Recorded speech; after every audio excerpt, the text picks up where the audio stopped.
Graças a Deus. Olha, tem muita gente nos assistindo através da rede social, né? Eu tenho que falar assim, porque às vezes as pessoas mandam mensagem para mim: o senhor não fala nada. Estou falando agora que vocês estão nos assistindo aí nas redes sociais, que vocês são uma bênção. Essas pessoas que estão nas redes sociais até contribuem com a igreja.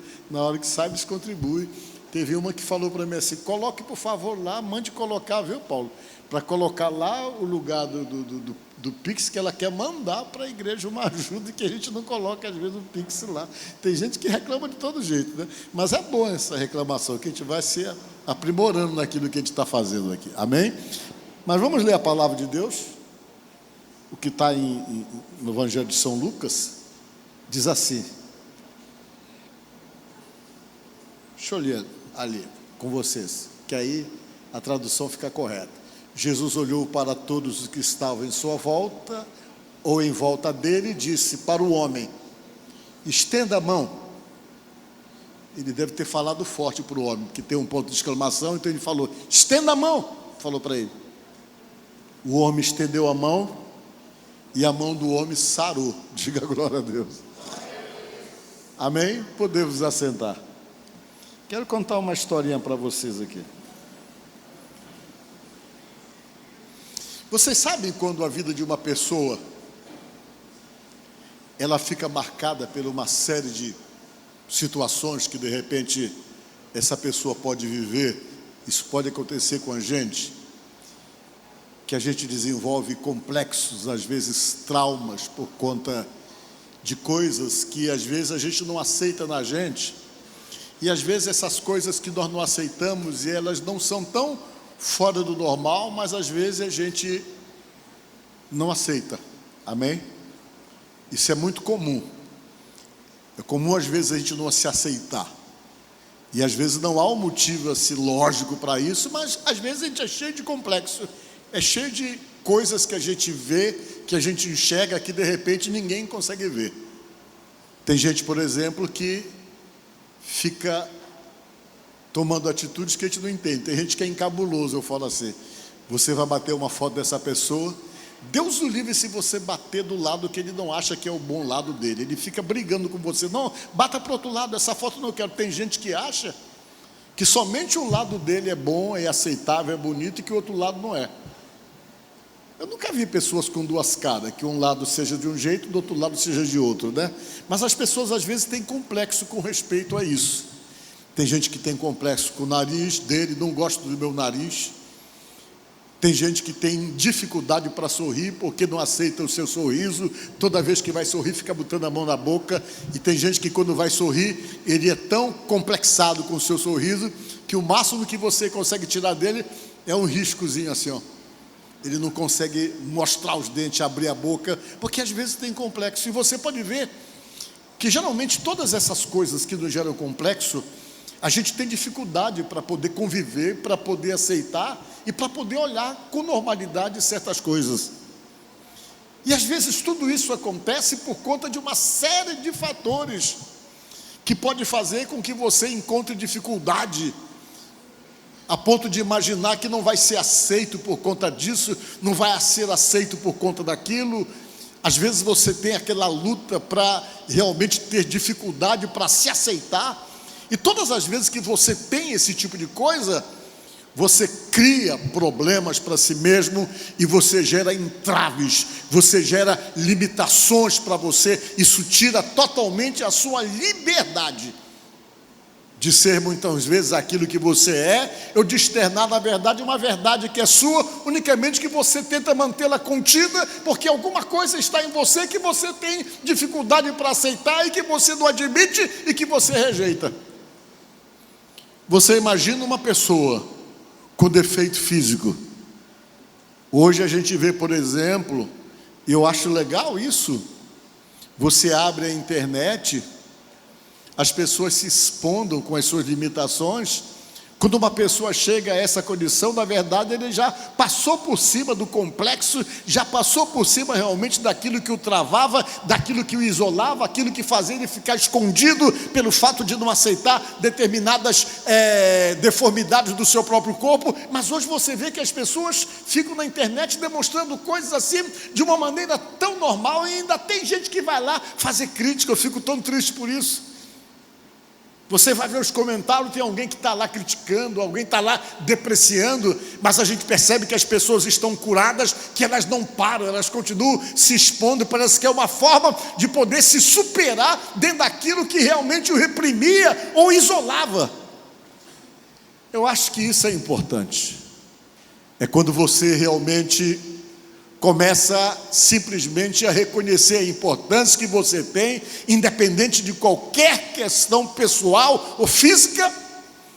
Você se sente um ser humano especial, amado por Deus, e às vezes um detalhe de uma diferençazinha não vai poder limitar você, e não vai e não deve fazer com que você venha se sentir o pior, ou venha se sentir o mais indigno, ou venha realmente achar que não vai ser aceito.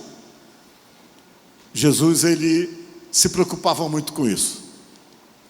Quando ele via alguém com algum defeito físico, era comum ele ir lá curar. E não foram poucas as pessoas que ele curou, que tinham deficiência. Ele curou cegos, curou paralíticos. E ele sabia o quanto essas coisas limitavam as pessoas. Ele curou pessoas leprosas, que eram isoladas, que eram simplesmente marginalizadas no meio social. Ele ia lá e quebrava protocolo, curava essas pessoas. E parece que antes de curar, ele olhava para a pessoa, ficava analisando com certeza até onde aquela alma estava ferida, estava machucada, que precisava ser sarada. Ele fazia muito isso, numa demonstração de amor, de misericórdia impressionante.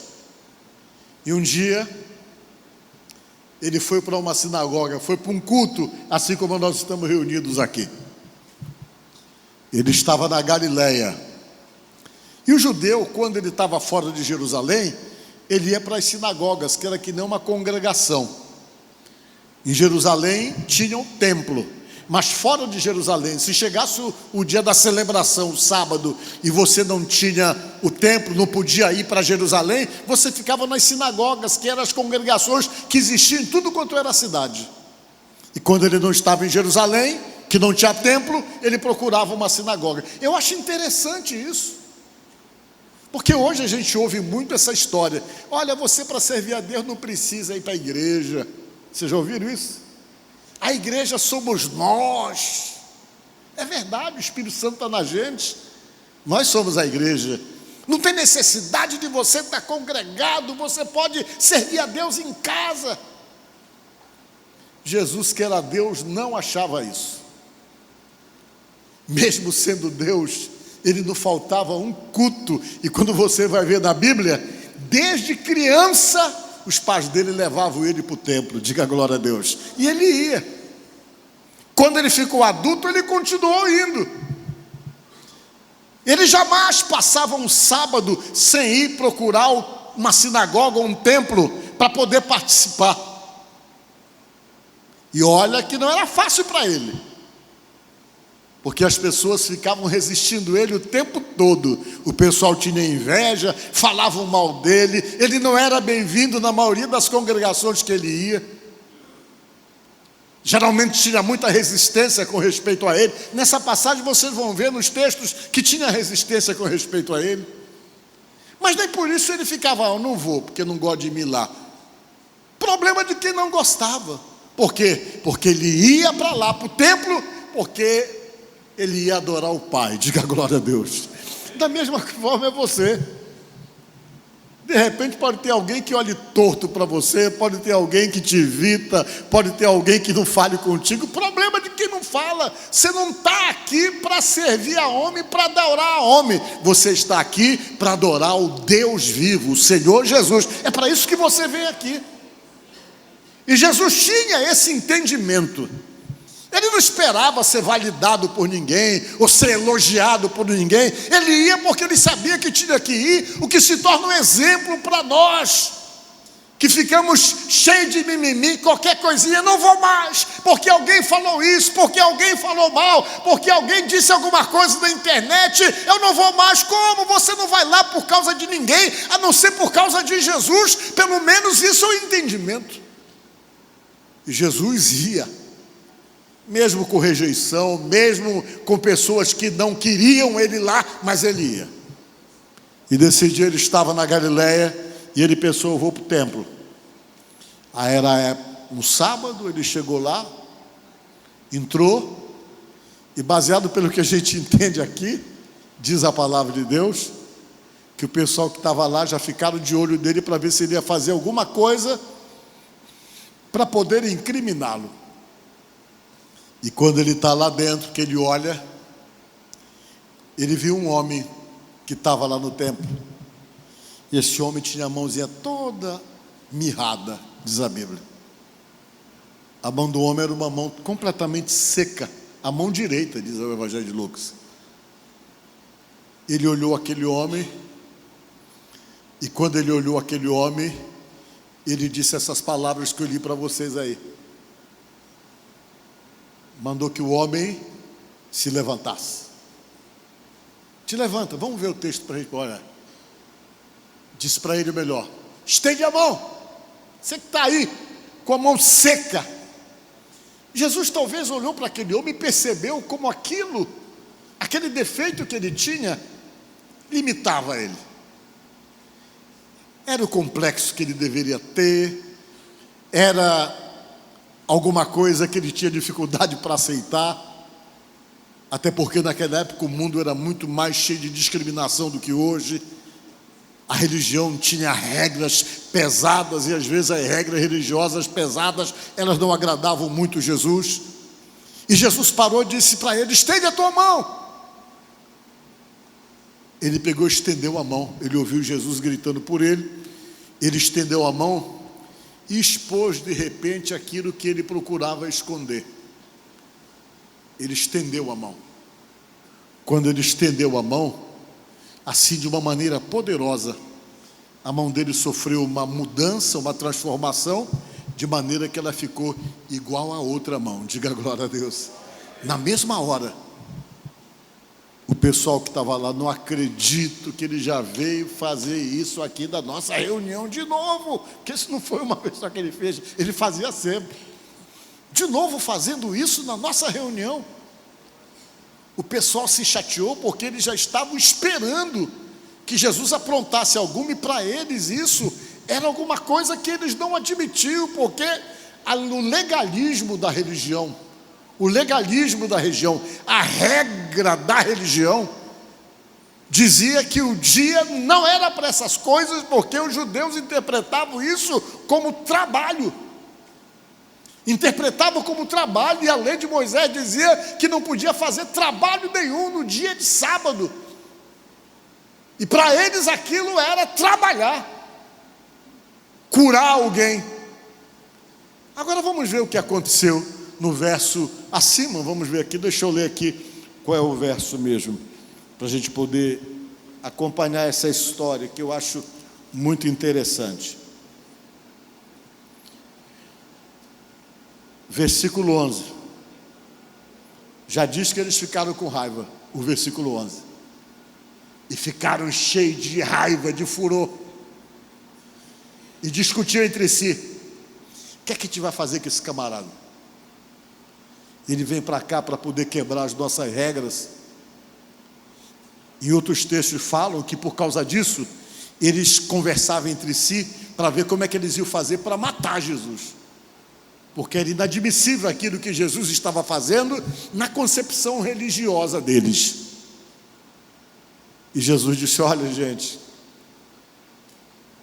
a gente tem que fazer o bem dentro de uma situação dessa. Estou livrando o sujeito de talvez um trauma, um sofrimento, um complexo, e eu estou aqui restaurando exatamente uma parte do membro que estava totalmente danificado.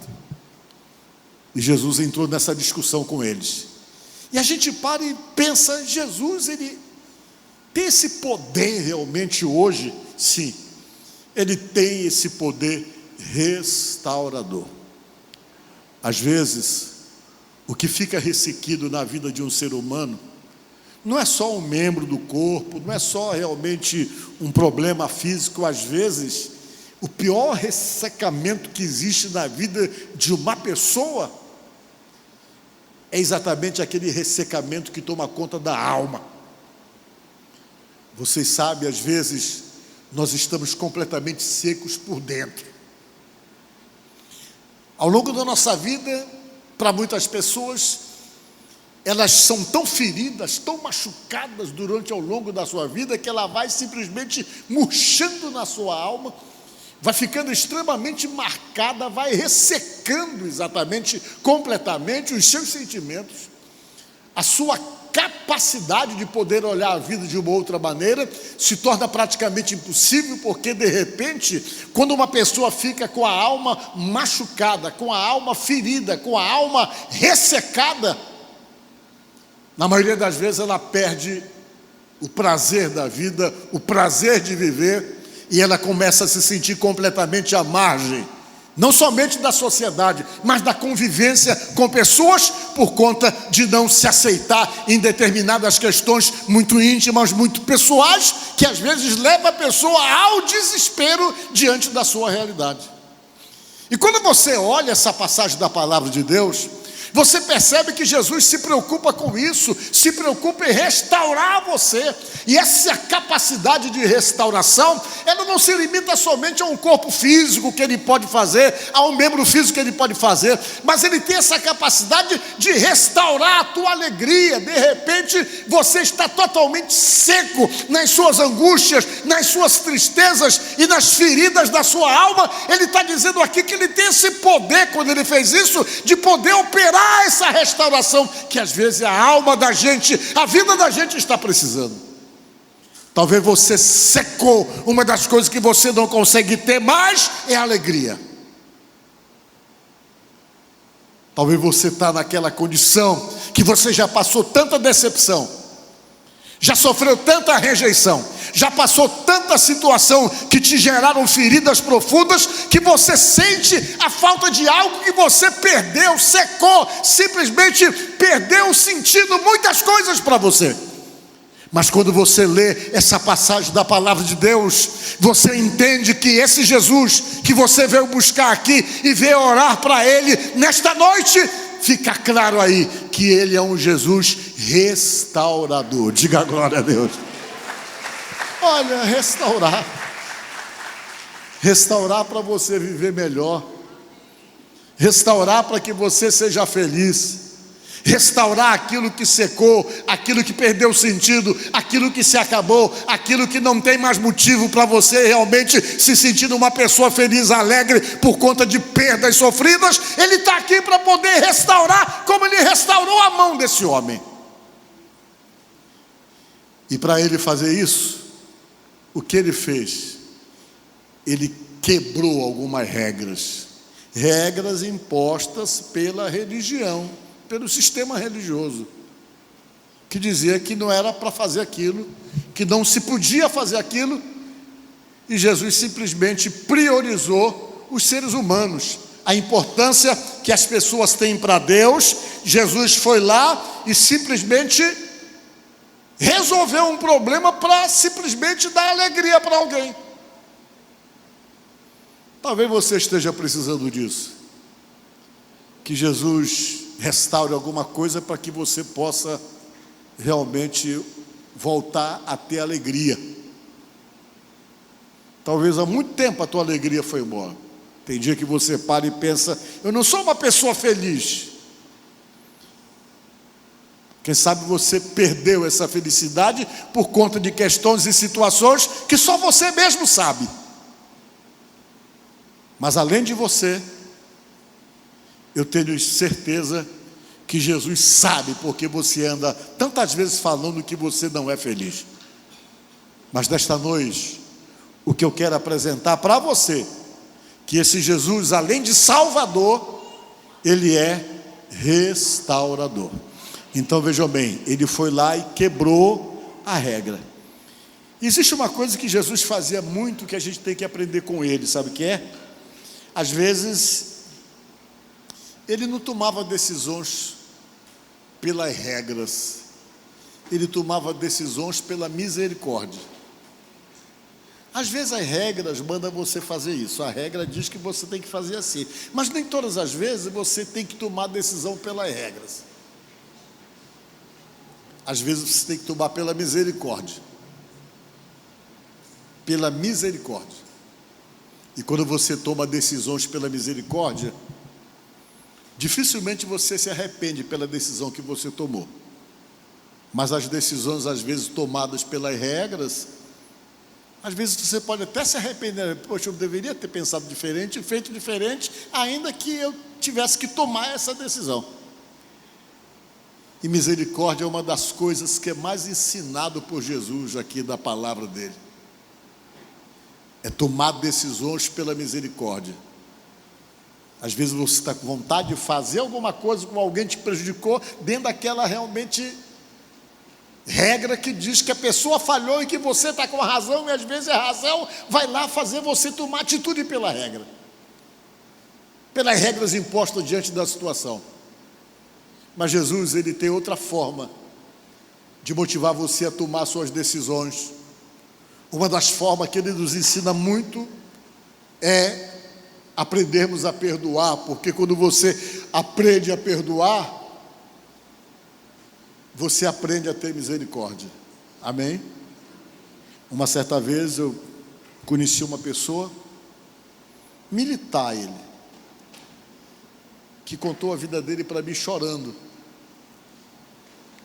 Disse assim para mim: pastor, me ajude. Eu disse: por quê? O meu pai está me procurando.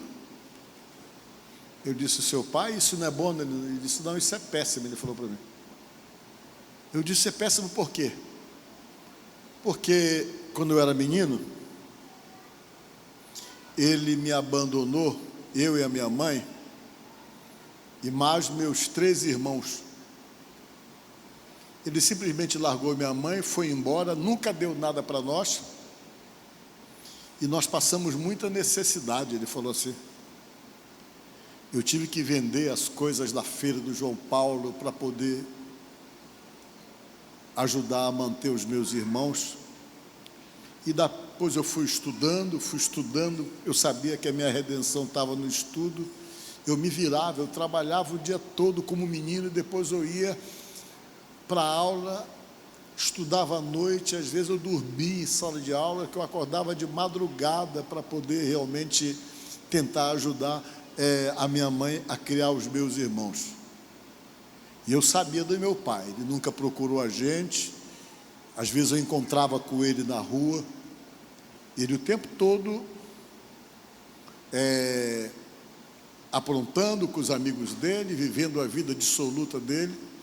E os anos foram se passando, eu nunca tive essa oportunidade de conversar direito com ele, que quando ele foi embora de casa, eu era muito pequeno, ele era muito sensível e me maltratava a gente quando ele estava em casa. Parece que para nós, quando ele foi embora de casa, foi até melhor para nós, porque ele era um pai muito violento e tal. E começou a contar a história dele. Aí você imagina um homem falando com você assim, chorando que nem criança. E quando ele chorava, eu achava que ele chorava mais pela falta do pai que ele não teve do que raiva do pai mesmo. É aquela sensação que você tem de uma perda de alguma coisa que você poderia ter tido e que de repente você não teve, estando tão perto de você. Era um misto de revolta e sentimento da ausência. E agora o senhor nem sabe. Agora que eu estou casado, tenho filhos, tenho a minha vida, minha mãe não é mais viva, os meus irmãos, apesar de tudo, todos conseguiram dar um jeito em suas vidas, a maioria deles moram fora daqui, eu estou aqui, e toda uma vida estável, financeiramente falando. Sempre fui um camarada muito regrado, construí a minha vida, consegui atingir o patamar dos meus objetivos, E agora ele apareceu atrás de mim. Apareceu atrás de mim, me pedindo ajuda, porque ele não tem ninguém e ele está muito doente, passando necessidade. E ele veio atrás de mim para falar comigo, para me pedir ajuda. Eu já estava fugindo dele há um tempão. Mandei uma secretária minha dar um dinheiro para ele, mas que eu não queria conversa com ele. E eu sou uma pessoa muito ferida, muito machucada. Eu vim falar com o senhor para dizer para o senhor o que é que eu devo fazer. Eu devo ir embora daqui, porque eu estou para pedir uma transferência daqui, só para poder não ter que encontrar com ele. Eu disse: o senhor sabe o que você tem que fazer? Ele disse: o quê? Eu disse: perdoar. Porque se você conseguir perdoar, você vai estar fazendo um bem para você mesmo. Eu falei para ele: você vai ser o melhor beneficiado do que ele. Imagine a situação dele agora, tendo que andar atrás de você para poder depender de você uma sobrevivência. E eu disse: pois é, mas faça isso que você vai conseguir. Falei para ele. No primeiro momento ele achou que aquilo era difícil. Eu peguei e fui falando de misericórdia para ele. Olha, a Bíblia diz que a gente tem que ter misericórdia, e esse é o melhor momento de você ter misericórdia nessa situação. Você vai crescer, você vai se identificar com Deus quando você toma uma decisão correta, que você não vai pelas regras humanas. Era para ele ser simplesmente rejeitado. Você não era nem para olhar pela cara dele. Todo mundo que fosse olhar para você ia reconhecer você como uma pessoa que tomou uma atitude unicamente por conta de você não ter responsabilidade com o homem que abandonou você quando você era criança. E eu peguei e fui explicando para ele: misericórdia, misericórdia. E o que é misericórdia? Eu já expliquei aqui muitas vezes, eu vou explicar de novo. A palavra misericórdia significa, é uma palavra de origem latina e grega. A palavra misere, que é a primeira metade da palavra, vem do latim, que quer dizer miséria. E a palavra córdia vem do grego, que significa coração. Então significa o quê? É quando você olha para uma pessoa e a miséria daquela pessoa, em condição que ela está, alcança o teu coração. Diga graças a Deus. Você olha e aquilo toca você, a miséria em que a pessoa se encontra. E eu fui explicando para ele: deixa a miséria dele que ele se encontra agora tocar o seu coração, não bloqueie o teu coração, libere, passa por cima, tenha a oportunidade de ficar talvez os últimos dias que ele tem para viver, que ele estava com câncer, um câncer sério, terminal. Viva com ele, dê a oportunidade de passar por cima de algo que poderia marcar e ferir você o resto da sua vida. Você vai ver o alívio que você vai sentir. E ele pegou, fez prevalecer a misericórdia. Diga glória a Deus. E quando aquela misericórdia prevaleceu, um dia ele me procurou e disse: o senhor não imagina o quanto eu estou aliviado. Ele falou. Eu digo: o que você fez? Eu não levei para casa porque não dava, mas eu coloquei ele no lugar e paguei uma cuidadora para tomar conta dele, e todo dia eu vou lá olhar ele. E eu digo: e aí? Eu já olho para ele com outro olhar. Ele falou. Quando eu olho para ele, eu digo: poxa, o quanto ele foi burro e besta de não conviver comigo, porque ele não imaginava o quanto eu precisava dele, o quanto ele é importante para mim. Foi ele que perdeu. Ele teve esse sentimento, ele que perdeu a chance de conviver comigo. E eu aproveitei aqueles momentos para realmente ser o filho que ele nunca imaginou que ele podia ter. E antes dele morrer, ele falou para ele: meu filho, me perdoa, como eu perdi a oportunidade de conviver com você, o quanto você é maravilhoso. E aquilo deu alívio para ele. Por quê? Porque ele usou a misericórdia no lugar da regra. Diga glória a Deus. Às vezes é muito melhor usar a misericórdia do que a gente ir pelas regras. Quem falou isso? Jesus. Jesus disse que nem as regras religiosas, nem as regras estabelecidas pelos princípios realmente da religião, que nada disso seja capaz de ser mais importante do que o teu coração misericordioso. Vamos ler aqui o que Jesus falou.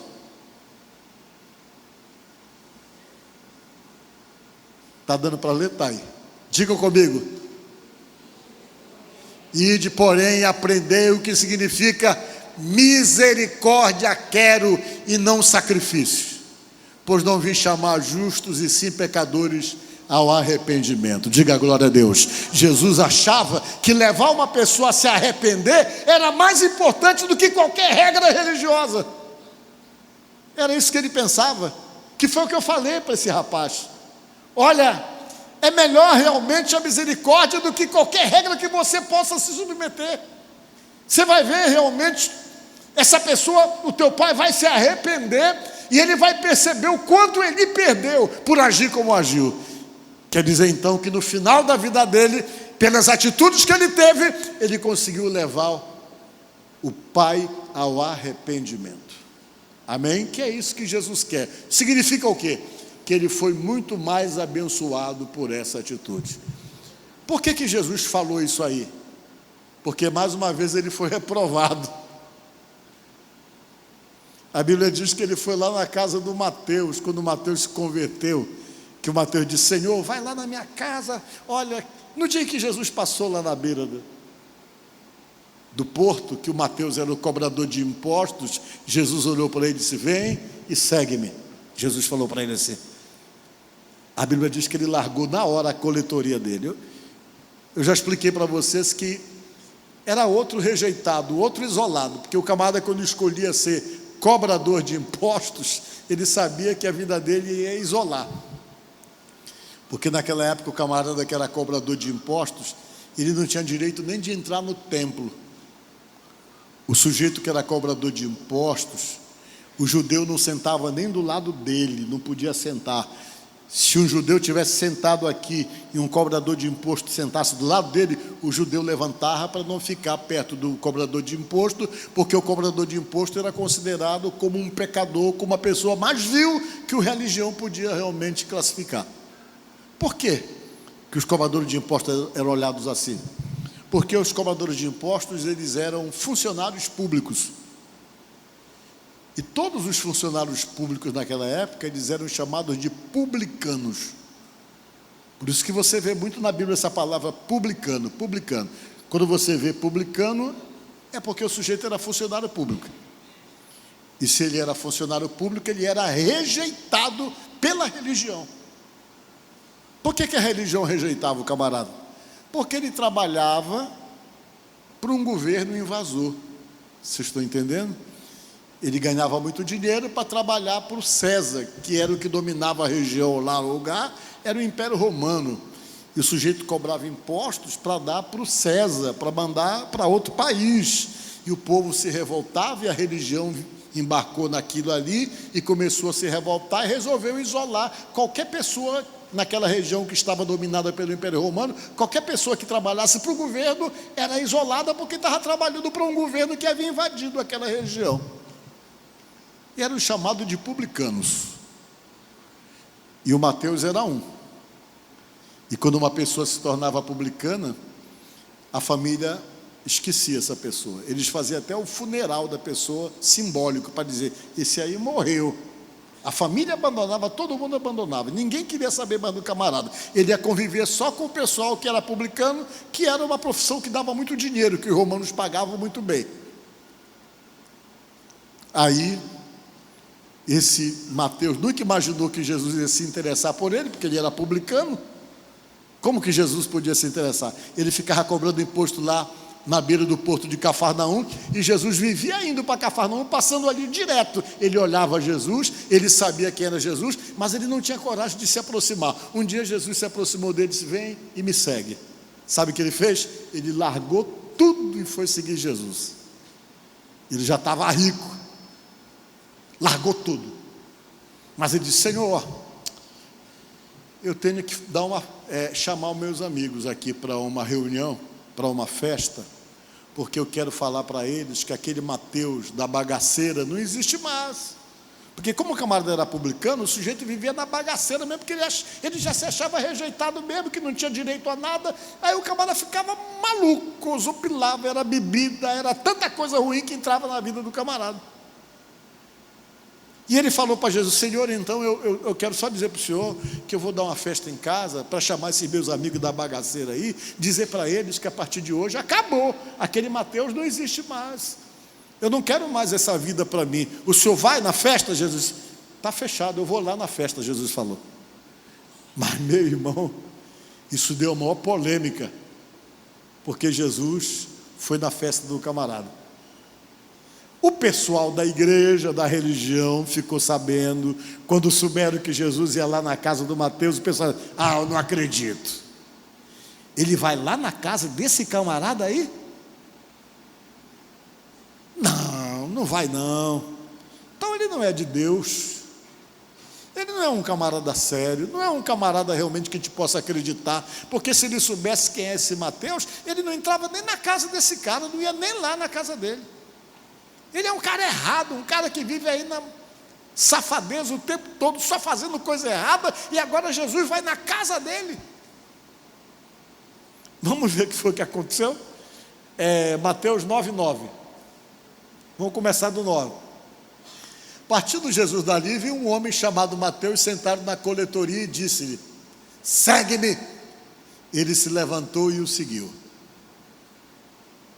E sucedeu que, estando ele em casa, à mesa, muitos publicanos e pecadores vieram e tomaram lugares com Jesus e seus discípulos. Era a amizade dele, era publicano e o pessoal errado, os pecadores, era com quem o camarada tinha convivência, porque a religião, a igreja não aceitava ele levou ele para a casa dele, e foi um monte de gente errada lá para a casa dele.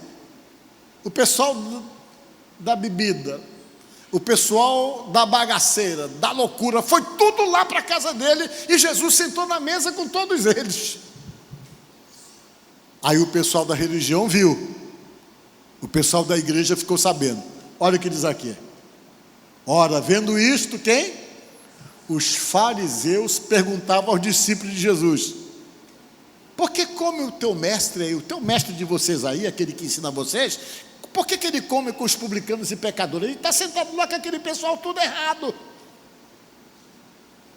E começaram, eles não falaram para Jesus, mas falaram para os discípulos de Jesus, como que cobrando: por que o mestre de vocês aí, o pastor de vocês, está sentado com aqueles caras lá? Aqueles caras são tudo errado, é publicano, pecador, ele está sentado lá na mesa com os camaradas. Aí Jesus respondeu o quê? Mas Jesus, ouvindo, disse: os são não precisam de médico, e sim os doentes, falou Jesus. Eu não estou aqui para ir atrás de pessoa certinha, de pessoa que não tem erro, de pessoa que não tem defeito. Eu estou atrás daqueles que se sentem doentes, que têm defeitos, para eu poder consertar e arrumar a vida deles. É esses que eu quero. Aí os caras ficaram assim meio assustados. Aí ele pega, vem e diz isso aqui: ide, porém, e aprendei. Disse: vocês que são da igreja aí, que são religiosos, procure aprender uma coisa: o que significa misericórdia quer e não holocausto. Vocês se prendem da religião de vocês e deixam de ser misericórdia, se tornam pessoas antipáticas, resistentes, que não olham para as pessoas com uma visão realmente de tentar ajudá-las e restaurá-las. Vocês são hipócritas, Jesus falava, né? Porque vocês deviam saber que eu não vim atrás de ninguém certinho, não vim atrás de nenhum justo. Eu vim atrás, sim, daqueles que são pecadores, para que se arrependam e mudem as suas vidas. Foi o que Jesus falou. Tem mais alguma coisa? O verso seguinte: vieram depois os discípulos de João e perguntaram: por quê? Tá bom, isso já é outra história, é ponto, parágrafo ali mesmo. Então veja bem uma coisa, aí Jesus deu logo uma lição, amém? Você entendeu isso aí? Jesus olha com misericórdia para mim e para você, senão, desculpe o meu linguajar, a gente estava tudo lascado. Se ele não olha para nós com misericórdia, irmãos, já era para nós. Ou você acha que você é justo, que você é perfeitinho? Você, mais do que qualquer pessoa, precisa de Jesus. Amém? O olhar dele sempre é com misericórdia. Mas se ele olha com misericórdia para você, ele precisa que você aprenda a olhar para as pessoas também com misericórdia. Em vez de botar regras e ir por regra, vai pela misericórdia. Aprende a perdoar, olha com misericórdia. Porque quando você age assim, você fica mais parecido com Jesus. Diga glória a Deus. Que Deus te abençoe.